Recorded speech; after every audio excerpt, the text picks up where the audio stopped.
Mumbra railway स्थानकादरम्यान आज झालेल्या दुर्घटनेनंतर कल्याण डोंबिवलीकरांनी संताप व्यक्त केला। या घटनेनंतर कल्याण डोंबिवली ते ठाणे आणि मुंबईकडे प्रवास करणाऱ्या प्रवाशांनी लोकल सेवा वाढवण्याची मागणी केली आहे। गर्दीच्या वेळी गाड्या तर एक्स्ट्रा पाहिजेतच आणि सकाळच्या भयंकर जाणे येणे वेळ मुश्किल होतं प्रत्येकाला जाणे। 12 डब्या किंवा 15 डब्याचे जरी वाढवला तरी पण थोडीफार सोय होऊ शकते।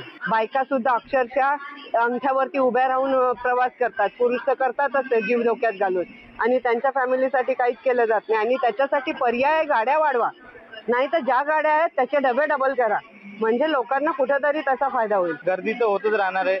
मेन ना ट्रेन टायमात आल्या पाहिजेत, ट्रेन टायमातच येत नाही, त्याच्यामुळे हे असे ट्रेन उशीर होते, मग ट्रेनला गर्दी होते, मग असे अपघात होतात। तिथे गाड्यांचं प्रमाण खूप कमी आहे, जे कसारा कर्जतवरनं येतात ते फुल पॅक भरलेले असतात। त्याच्यामुळे एक तर तुम्ही दिव्यावरनं जास्त गाड्या सोडल्या पाहिजे। आता दिव्याला केव्हापासून चालू करणार होतं, पण अजून एक पण गाडी चालू नाही झाली।